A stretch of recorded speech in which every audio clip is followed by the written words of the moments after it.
जंगल में रहने वाली चालाक लोमड़ी की मुलाकात सीधे सादे गधे से हुई। उसने गधे के सामने मित्रता का प्रस्ताव रखा। गधे का कोई मित्र नहीं था।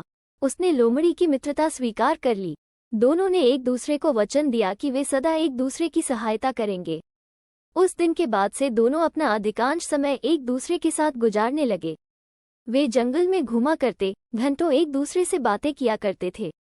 गधा लोमड़ी का साथ पाकर बहुत खुश था। एक दिन दोनों जंगल के तालाब किनारे बातें कर रहे थे। तभी वहां जंगल का राजा शेर पानी पीने आया। उसने जब गधे को देखा तो उसके मुंह में पानी आ गया। लोमड़ी को शेर की मंशा भांपते देर नहीं लगी। वो सोचने लगी कि क्यों न शेर से एक समझौता किया जाए।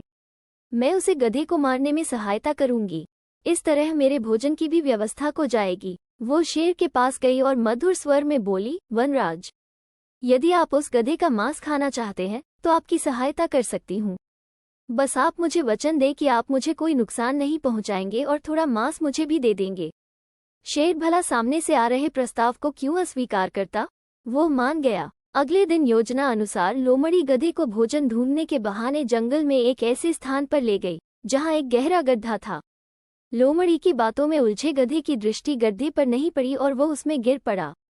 लोमड़ी ने तुरंत पेड़ के पीछे छुपे शेर को इशारा कर दिया। शेर भी इसी अवसर की ताक में था।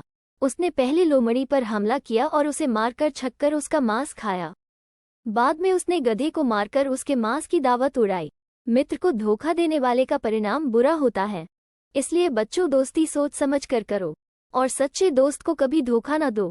हमारी कहानी आपको कैसी लगी? अच्छी लगी तो चैनल को सब्सक्राइब करें और लाइक करें और बेल आइकन भी दबाएं। Thank you.